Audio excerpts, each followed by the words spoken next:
Salut la team, je suis de retour avec un nouveau livre et une nouvelle présentation. Donc le livre c'est Xavier Niel et la voix du pirate. C'est pour notre série de livres bien sûr sur l'entrepreneuriat. Bien que ce soit une biographie en fait, ce livre est une biographie, c'est pas vraiment un livre technique sur l'entrepreneuriat. Alors pourquoi j'ai choisi ce livre il est pas tout à fait dans le thème, il serait à la limite je dirais. Parce que Xavier Niel c'est quand même un entrepreneur de génie. Après on peut aimer ou ne pas aimer le personnage, c'est toujours bien sûr les grands entrepreneurs sont toujours des personnages clivants, atypiques. Donc qu'on aime ou qu'on n'aime pas, on ne peut que reconnaître son génie et son grand talent d'entrepreneur. On voit, en fait, j'ai choisi ce livre parce que Xavier Niel, c'est vraiment un profil d'entrepreneur à l'américaine, mais français, c'est-à-dire que c'est un Français qui a un profil vraiment de grand start-upper américain, mais et qui en plus a réussi en France et est devenu milliardaire en France et est devenu une des 20 plus grosses fortunes de France. Donc voilà, c'est un peu pour ça que je l'ai choisi, je me suis dit que sa biographie pourrait être intéressante pour notre thème. Parce que c'est pas le seul entrepreneur français qui a un profil à l'américaine, mais je crois que c'est un des seuls ouais, qui a réussi en France, puisque beaucoup de ceux qui ont ce profil-là vont s'exiler aux États-Unis ou en Israël ou en Asie. Et lui, pour le coup, c'est pas son cas. Il a vraiment réussi en France, et donc je trouvais ça intéressant. Voilà pourquoi j'ai choisi ce livre. Donc. Alors je suis resté dans le thème pirate forcément puisque le titre c'est la voix du pirate et puis que c'est un thème moi qui m'est à cœur puisque je me considère enfin j'ai toujours eu comme ça une sorte de un côté pirate en moi, j'aime bien ça, toujours été attiré par ça, que ce soit les films avec les pirates à la télé avec leurs bateaux etc ou alors même le côté bien sûr pirate informatique, enfin j'ai un côté pirate que j'aime bien. Donc j'ai voulu cultiver ça et j'ai pris dans ce livre que les points inspirants en matière d'entrepreneuriat dans la vie de Xavier Niel, puisque comme c'est une autobiographie, enfin c'est pas une autobiographie, c'est une biographie, pardon, c'est quelqu'un d'autre qui l'a écrit, comme c'est une biographie, on parle bien entendu de toute sa vie, donc on va parler de son enfance, sa famille, son couple avec Delphine Arnault, l'héritière de LVMH, et puis bah, ses démêlés avec la justice, son passage en prison. Donc moi je vais pas parler de tout ça dans le mind map, j'ai choisi vraiment de parler de les projets entrepreneuriaux qu'il a pu faire et essayer un peu de détailler sa réussite et voir un peu ce qui a marché pour lui et pourquoi. Donc ma première branche c'est le Minitel puisque Xavier Niel a gagné beaucoup d'argent avec le Minitel dans les années 80 et 90. Il a vraiment profité de cette époque de Minitel pour prendre beaucoup d'argent et pour pouvoir par la suite devenir voilà monter son groupe, devenir enfin fonder vraiment un empire à la fois un empire d'entrepreneurs français en France. Mais sans le Minitel, sans l'argent du Minitel, ça aurait sûrement pas été possible. Et ça a été pour lui un bon moyen de démarrer et de gagner beaucoup d'argent. Il faut savoir, on parle dans ce livre, on nous explique que le Minitel, j'ai mis ma première branche, c'est bêta, parce que le Minitel, ça a vraiment été une école de préparation pour ensuite Internet. C'est-à-dire que le monde du Minitel, ça a permis à des entrepreneurs comme Xavier Niel, mais aussi on parle dans ce livre de Marc Simoncini, l'entrepreneur qui a créé Mythic. Ça a été vraiment pour eux. Il y a d'autres exemples, mais c'est des gens que je connais moins ou qui sont, enfin, pour moi moins connus. Mais ces deux exemples-là, donc Xavier Niel et Marc Simoncini, c'est des entrepreneurs qui ont vraiment vu dans le Minitel les grands courants de l'internet de demain. Je vais y revenir. Bon, bien évidemment, donc ça a commencé. Ensuite, ma deuxième branche, c'est Rose, puisque ça a commencé avec ce qu'on appelait le Minitel Rose, donc c'est le Minitel érotique. Voilà. Donc c'est comme ça que Xavier Niel a commencé à gagner de l'argent. Donc c'est pas d'une façon très noble, je dirais, pour résumer la chose. C'est pour ça que j'ai mis donc ULA, Et donc c'est ULA, c'était 3615 ULA, c'était une de ces plateformes. On verra plus tard qu'il en a fait beaucoup, mais c'était une de ces plateformes de Minitel érotique où vous vous connectiez, où vous parlez avec des hôtesses. Voilà. Et où il y avait une tarification à la minute. Par la suite, il va lancer d'autres offres dans le même genre. Il fera une messagerie téléphonique clairement pour des plans cul. Je vois pas trop comment le. Désolé si le terme vous choque, mais c'est clairement une messagerie érotique pour des plans cul. C'est le Tinder des années 90, quoi. Pour simplifier, où en gros vous pouvez laisser un message et les gens peuvent vous rappeler. Enfin voilà, l'idée c'est ça. Et il lancera ensuite, il va être un des pionniers du porno sur le net aussi, puisque il va créer des CD-ROM c'est des CD-ROM de connexion qui seront distribués dans les sex shops avec des films porno. Et en fait, si vous avez un ordinateur et un accès internet, vous pouvez, grâce au CD-ROM, vous connecter et consulter du porno sur internet. Et c'est là qu'il va se rendre compte, en fait. Alors bien sûr, tout ça c'est des activités. Ouais, pas très noble, ça j'en conviens bien. C'est sûr que euh, il y a, enfin, il y a mieux pour réussir. C'est sûr que réussir dans l'érotisme et le porno, c'est peut-être pas le top, mais ça lui a permis de prendre de l'argent. Et vous allez voir comment ça va se transformer petit à petit. Et donc vous allez voir que ce qui au départ était peut-être, je n'ai pas de terme qui me vient, mais dégradant, ouais, peut-être dégradant, va se transformer par la suite.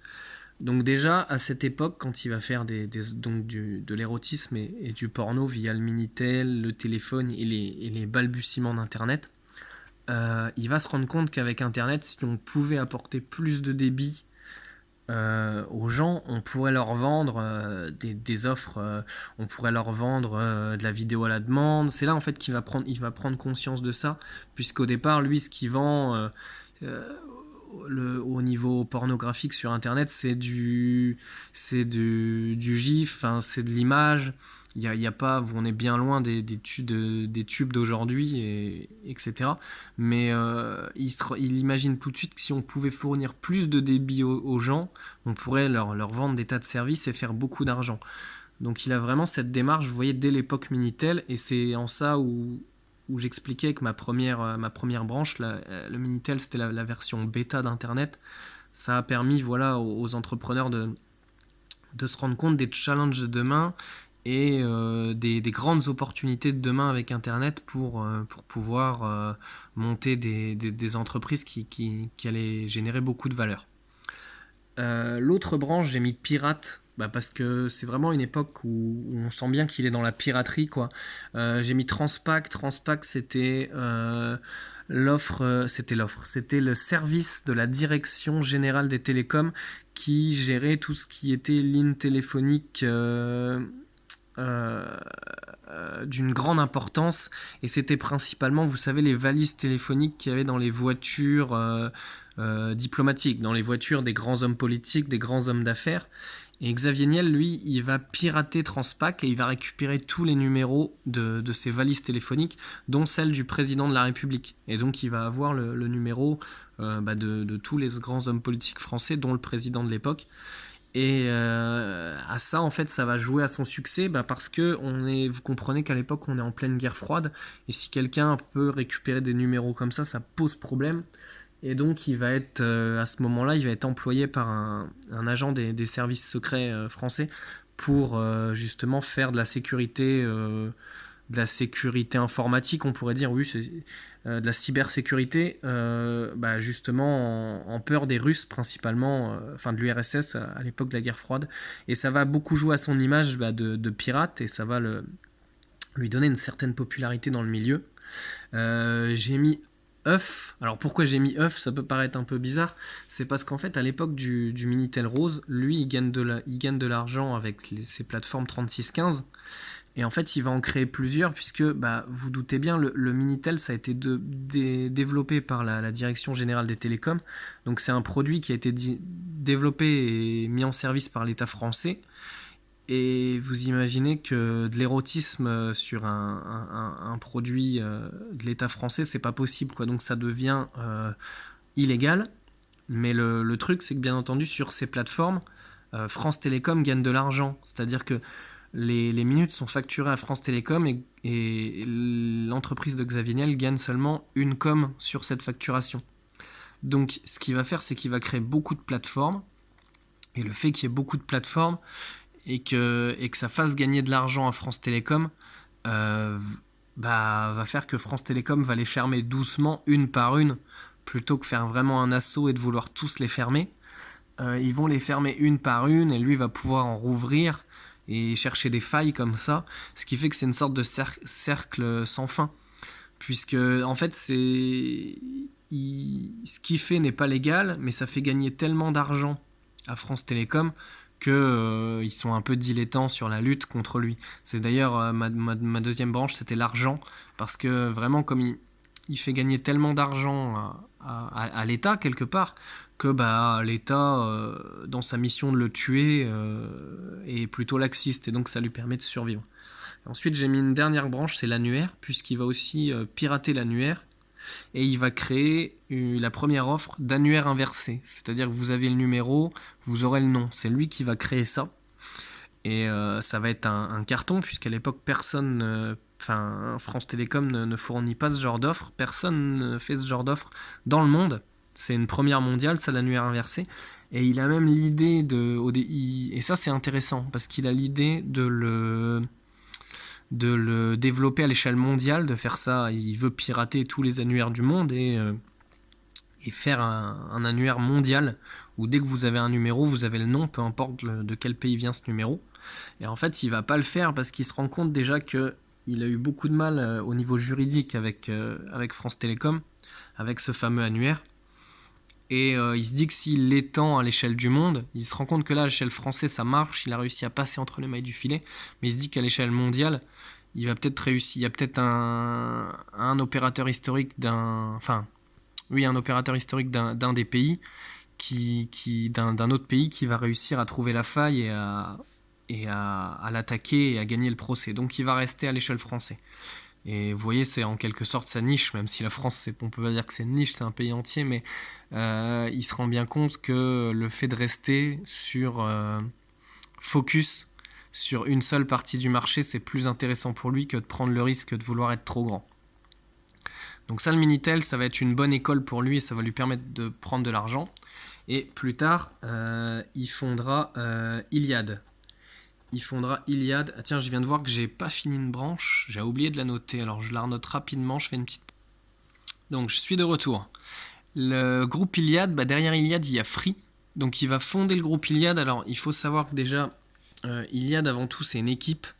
C'est pas que Xavier Niel. Derrière lui, il y a Rani, Boucaud et Pierre qui sont des associés, des gens qui travaillent pour lui. Des associés et des gens qui travaillent pour lui, mais c'est une vraie équipe de 4. Il y en a qui quitteront le groupe, ils seront remplacés par un autre. Enfin, on sent vraiment qu'il y a une espèce d'équipage du navire de pirate, quoi. Ça se sent bien.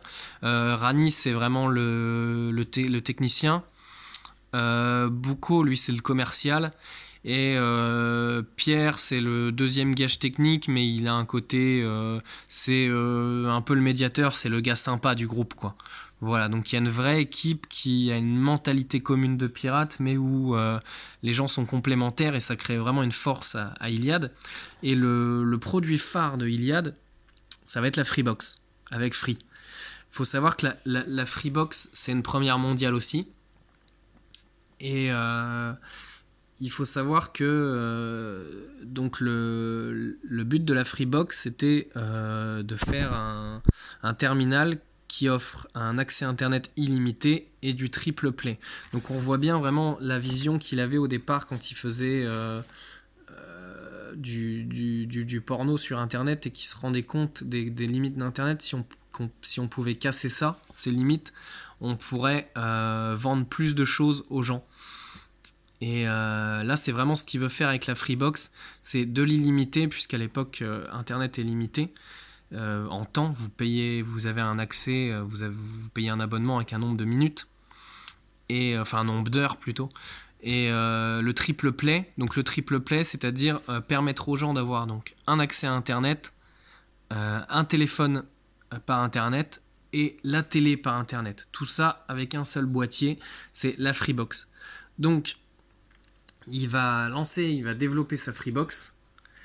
Et ce qui est intéressant, c'est qu'il va y avoir plusieurs versions de la Freebox.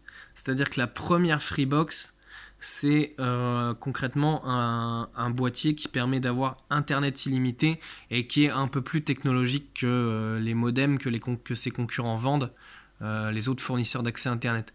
Mais au départ, ça fait uniquement de l'illimité. Donc on voit bien, on retrouve un peu ce côté, la discussion qu'on avait eue sur parfait et incomplet. On voit bien qu'on a un produit parfait, puisque c'est un modem qui offre un accès ADSL illimité, ce que ses concurrents ne font pas. Mais il est incomplet puisque il n'y a pas le triple play, ça n'existe pas encore. Et alors que c'était le but au départ, vraiment, l'idée de base, c'était d'offrir le triple play. Donc ensuite, il va y avoir plusieurs versions, il va l'améliorer, il va y avoir ensuite le téléphone par Internet, et puis plus tard va arriver la vidéo avec un bouquet de chaînes qui va arriver par Internet. Voilà, donc là, tout ça, ça va être une première mondiale. Puisqu'il y avait déjà des offres triple play qui existaient aux États-Unis, mais sur le réseau câblé, c'est différent. D'ailleurs, au départ, lui, ce qu'il veut, c'est pas inventer la Freebox, c'est récupérer une technologie des États-Unis et la vendre en France, et ils se rendent compte que c'est pas possible parce qu'on n'a pas le même réseau téléphonique, le même réseau de communication. Et donc, c'est pour ça qu'il va développer sa propre Freebox. Une fois qu'il l'a développé, qu'il l'a amélioré sur plusieurs versions, jusqu'à avoir vraiment le produit conforme à son idée de départ. Au niveau de la commercialisation, il y a un autre levier, c'est le prix. C'est-à-dire qu'il va faire une offre à 29,90, qui est donc beaucoup moins cher que ses concurrents. Et en plus, son décodeur TV, il est gratuit. Ce qui est dingue, puisque sur tout ce qui était offre de télé, donc même pas à l'époque, il faut bien imaginer que vous n'aviez pas de décodeur télé si vous étiez client chez Wanadoo ou autre, quoi. Là, quand on parle de décodeur télé, c'était TPS, CanalSat. À l'époque, vous payez le décodeur, soit il était en location, soit vous l'achetiez, et lui, il fournit un décodeur gratuit avec un prix très bas. Donc l'offre est dingue, le prix est dingue. Et ce qui est logique, puisqu'il a un système, enfin il a moins de coûts que ses concurrents. Et d'ailleurs, il va être copié forcément par tous les autres grands opérateurs téléphoniques et fournisseurs d'accès Internet, puisque vous allez avoir donc à l'époque Wanadoo, mais Orange qui va sortir sa Livebox. Vous avez la B-Box de chez Bouygues. Voilà, il y a 9, je crois que c'est 9 télécoms qui avaient sorti. Il me semble que c'était la 9 box. Ouais, c'est ça existe toujours, c'est SFR maintenant, mais c'est la 9 box. Donc si ça va être copié, et il va toujours être, il a un prix, au niveau du prix, il va être inférieur à ses concurrents, ce qui va lui permettre d'être concurrentiel. Et autre chose, c'est cette histoire de version. Comme il améliore tout le temps en continu, à chaque fois que ses concurrents le rattrapent, il arrive toujours à améliorer, à avoir une longueur d'avance. C'est vraiment ce qui a permis à Free de se démarquer et d'exploser sur le marché. Donc voilà pour Iliad et pour Free, comment il a pu développer ça. Donc avec on peut vraiment dire que c'était un système de Kaizen, l'amélioration de la Freebox. Et puis le prix, bien évidemment, le prix concurrentiel. Je vais parler ensuite du mobile, puisque l'arrivée sur le mobile, déjà l'arrivée à l'époque de Free, c'était une grosse rupture du marché. Mais avec le mobile, ça a été vraiment un coup encore plus fort, un abordage encore plus fort, je dirais. Puisque avec Free Mobile, il est arrivé vraiment le dernier sur le marché. Free a eu la licence beaucoup plus tard que les autres. C'est l'ARCEP qui lui a permis de s'installer suite à un arrangement entre ses concurrents, entre les principaux opérateurs au niveau des coûts. Donc ils vont arriver les derniers sur le marché, ce qui va leur permettre, au niveau de leur implantation, de voir ce qui a déjà été fait par leurs concurrents, de pouvoir copier ce qui marche. Et au-delà de ça, ils vont avoir l'itinérance. grâce à l'ARCEP et au fait d'arriver les derniers, ils vont pouvoir avoir une itinérance avec Orange et pouvoir utiliser les antennes Orange pendant un certain nombre de temps, le temps de se développer, ce qui leur permettra d'avoir déjà un réseau. Et ça va être énorme puisque ça va leur faire des antennes à bas prix. Et surtout, ça va leur permettre de voir à quel endroit leurs antennes sont saturées, donc à quel endroit ils ont le plus de clients et où ils doivent investir en premier pour développer leur réseau. Donc ça va vraiment être une force. Et on se rend compte que s'ils n'avaient pas été les derniers sur le marché, ils n'auraient pas eu cette force de rupture. Et ça leur a permis, le fait d'être les derniers, en fait, ça leur a permis, ils ont eu beaucoup moins de coûts, donc ils ont pu arriver eux aussi, cette fois-ci, avec un prix extrêmement bas, comme on avait l'habitude de voir, mais ils ont fait encore pire. C'est-à-dire que là où ils avaient un prix qui était un peu plus bas que leurs concurrents avec Free sur la DSL, sur le mobile, ils vont débarquer, et ça c'est une idée de Xavier Niel, et tout le monde l'a pris pour un fou. C'est assez bien expliqué. En fait, son équipe dit, au départ, on s'est dit, il est fou. Après, ça nous a fait peur, parce qu'on s'est dit, attends, quand ils ont vu la démesure de vendre des forfaits aussi bas, ils ont pris peur, et puis après ils se sont dit mais oui, c'est une idée de génie, il faut qu'on le fasse. Et je trouvais que là-dedans on retrouvait c'est Idriss Aberkan qui explique que chaque grande innovation passe par ces trois étapes. On se moque, ensuite on a peur, et puis après on dit bah oui, c'est une évidence. Et cette grande innovation, ça a été le forfait à 2 euros. Et encore une fois, vous avez un forfait téléphonique, appel illimité, SMS illimité, pas d'internet, juste du wifi. Donc c'est un forfait extrêmement bas. Et encore une fois, il est incomplet puisque vous n'avez pas internet sur le mobile avec ce forfait. Vous pouvez juste l'avoir en wifi sur votre box. Maintenant, c'est un forfait qui vaut 2 euros. Il est extrêmement moins cher que les autres.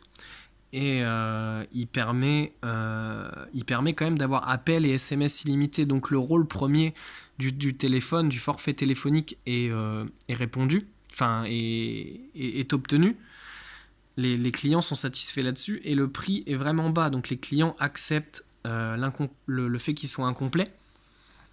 Étant donné qu'on a un prix d'appel de 2 euros, c'est rien, 2 euros par mois. Et c'est ce qui a fait vraiment le succès de cette offre. Et il a déjà prévu, en fait, le côté incomplet. On pourrait se dire, il va rajouter l'internet après. Non, il propose un forfait à 19,90 qui est toujours moins cher que ses concurrents, mais dans lequel il y a internet. En se disant, si mes clients du forfait à 2 euros sont frustrés, finissent par être frustrés par le fait de ne pas avoir internet sur leur téléphone partout, et seulement chez eux quand ils sont en wifi sur leur box, ils passeront au forfait à 19,90 et ça restera un forfait avec un coût très bas, mais ça va leur apporter une grande satisfaction. Et ça, c'est un coût marketing qui va marcher, c'est-à-dire qu'il y a l'offre d'appel et il y a énormément de clients qui vont switcher de l'offre d'appel à l'offre complète. Et c'est un peu, vous voyez, le freemium quelque part. C'est un peu le même système que le freemium, sauf que là, on n'a pas de free en fait. Le freemium, c'est qu'on a une offre gratuite et une offre payante. Et là, on a une offre low cost et une offre premium. Et ça, je pense que c'est intéressant. C'est un truc qu'on peut tous reproduire dans nos business. C'est essayer de trouver à chaque fois une offre d'appel avec une offre plus complète et de pouvoir convertir le client. Enfin, vous voyez, c'est-à-dire que le client va avoir de la frustration avec la première offre et il va se convertir tout seul en fait. Voilà. Alors que peut-être au départ, s'il n'y avait pas eu l'offre d'appel, il se serait dit la qualité est moindre, il aurait vu les défauts parce que 19,90 c'est quand même une somme, même si c'est un peu moins cher que ses concurrents. Ça devient moins évident. Il faut savoir que c'était le prix de base. Au départ, ils voulaient faire juste du 19,90 et en étant, je crois, 10 euros moins cher que leurs clients. Et ils se sont dit, oui, mais si leurs clients, leurs concurrents, et ils se sont dit, si les concurrents baissent le prix, on aura plus cet avantage. Donc, il faut vraiment une offre d'appel qui soit puissante, d'où le 2 euros. Voilà donc pour l'offre mobile. Je trouvais intéressant d'en parler. Les stratégies ressemblent beaucoup aux stratégies de Free qui avaient été mis en place pour la DSL, mais on a un levier plus fort, je trouve, encore dans cette rupture. C'est pour ça que je l'avais partagé en deux branches. Ma dernière branche, c'est donc 42. Alors 42, qu'est-ce que c'est? C'est l'école qu'a créé Xavier Niel. Ça aussi, c'est encore une première mondiale. On voit qu'il y a beaucoup de premières mondiales, que ce soit l'annuaire inversé, la Freebox et 42. Donc 42, en fait, c'est une école un peu particulière. C'est une école qui forme, des informaticiens. C'est une école dans l'informatique, voilà, qui forme qui forme les ingénieurs de demain et qui est extrêmement pointue. Mais en fait, elle a un système de fonctionnement. Je pense que ça va intéresser tous ceux qui s'intéressent à l'éducation dans ce groupe. Elle a un fonctionnement un peu spécial puisque il n'y a pas besoin d'avoir de diplôme pour y entrer. Il considère que le diplôme n'est pas le critère important de sélection. C'est une école qui est gratuite. Si vous passez le test de sélection, vous avez un système, vous pouvez étudier dans cette école pendant environ 3 ans. Plus ou moins 3 ans, ça dépend si ça respecte le rythme de chacun. Je sais 3 ans et quelques mois en moins ou quelques mois en plus, ça dépend de votre évolution. Voilà, donc l'école est gratuite. C'est une école sans prof, sans manuel, sans examen et sans horaire. Voilà, c'est-à-dire qu'elle est ouverte 24 heures sur 24. Il n'y a pas de prof, il n'y a pas de manuel, il n'y a pas d'examen, c'est que du projet. Et en fait, les anciens corrigent les plus jeunes. Et comme c'est que du projet, c'est principalement que du travail d'équipe. Il y a des groupes de travail, il y a des équipes il y a vraiment un travail d'équipe qui se forme. Et donc ceux qui ont plus d'expérience aident les nouveaux. Et voilà, tout passe tout passe sur le fait d'apprendre par soi-même et en équipe, sans, je dirais, le système classique scolaire avec le programme, le prof, les examens, la sonnerie, etc. Non, là on est sur du 24-24 et c'est à vous de gérer ça. Maintenant, il y a un test de sélection, forcément. Il y a un test de sélection. Et ce test, il est en deux parties en fait. Vous avez le premier test, il est basé sur le test de logique de l'école. C'est une autre école informatique, une grande école informatique qui est Epitech. Donc là, c'est un test à faire sur Internet. Et selon votre réponse, selon vos réponses et vos résultats, vous allez être sélectionné pour ce qu'on appelle la piscine. Voilà, c'est une épreuve de 450 heures sur un mois où là en fait c'est que du codage informatique. Vous arrivez, c'est vraiment, en fait, on a appelé la piscine parce qu'on on vous jette dans le grand bain et on regarde si vous êtes capable de nager ou si vous vous noyez. L'idée c'est ça. Donc c'est 450 heures intensives de travail en un mois. De codage, et en fait c'est pareil, ça c'est pas possible. On va regarder bien entendu vos qualités de codeur et d'informaticien, mais au-delà de ça, c'est pas possible de s'en sortir tout seul. C'est pour ça que j'ai mis une deuxième branche, c'est l'entraide. En fait, on va voir au-delà de ça vos capacités à travailler en groupe et à coopérer et à pouvoir réussir un projet à plusieurs. Parce qu'il ne suffit pas d'être très bon codeur pour réussir la piscine. C'est tellement intense et ça demande tellement de travail que tout seul, vous allez être noyé. Donc il faut, au-delà d'être un bon codeur, il faut être capable de travailler en équipe. C'est un autre grand critère de sélection. Et si vous passez la piscine, alors là, vous avez vos 3 ans d'études dans l'école 42. Alors j'ai oublié une branche, je voulais faire une autre branche. Tant pis, je vais pas faire pause parce que je m'en rappelle. Je la rajouterai après quand même parce que ça m'ennuie, mais pour la vidéo on va faire 100. Donc je voulais faire une autre branche ici où en fait j'expliquais que donc 42 c'est une première mondiale, c'est à Paris. Et ça a été, enfin c'est en région parisienne, et ça a été, on a demandé à Xavier Niel, on lui a proposé 100 millions d'euros d'investissement, non 100 millions de dollars, 100 millions de dollars d'investissement pour en ouvrir une deuxième à Fremont dans la Silicon Valley, juste à côté de l'usine Tesla. C'est à chaque fois des grands entrepreneurs de la Silicon Valley qui ont investi, qui lui ont demandé. Donc il y a une deuxième école qui a ouvert une deuxième école 42 US qui a ouvert en Silicon Valley. Tellement le modèle plaisait et tellement on se rend compte qu'en fait les employés de start-up ou les start-upers de demain en fait seront plus dans ce type d'école que dans les grandes écoles traditionnelles. Et il y a un vrai engouement pour ça. Et on se rend compte qu'il a lancé ça, c'est presque du mécénat au départ, Xavier Niel, puisqu'il a investi beaucoup d'argent là-dedans. Vous vous rendez compte que c'est gratuit, donc au niveau du modèle économique, ça va être compliqué de gagner de l'argent. Mais aujourd'hui, tellement l'école est puissante, on lui a donné de l'argent pour en ouvrir une deuxième, donc. Et je pense que le but à terme, c'est vraiment de trouver les pépites, c'est-à-dire vraiment les gens qui ont un profil intéressant. Et à mon avis, dans ce genre d'école, s'il a ouvert ce genre d'école, c'est pour trouver soit ses futurs employés, soit ses futurs associés. Et toute la force, elle est là en fait. On se rend compte que la plus grande ressource aujourd'hui, c'est les humains et leurs compétences. Et donc, il faut vraiment trouver le système éducatif qui réussira, qui va permettre aux gens de se révéler, et c'est ce qu'il est en train de faire. Donc aujourd'hui, on s'est quand même pas mal éloigné au départ du porno sur Minitel. Et voilà, je trouvais ça pas mal. Je trouve que c'est une. Globalement, je trouve que l'histoire est intéressante. C'est pour ça que je voulais la partager avec vous et que j'avais lu cette biographie. Et je pense que ça pourra peut-être aider ou inspirer certains d'entre vous. Voilà. Donc j'espère que ça vous a plu, que ça n'a pas été un peu trop complexe parce que j'ai parlé de plein de choses au final. Mais voilà, j'espère que ça a plu quand même. Allez, je vous souhaite une bonne journée et à bientôt la team.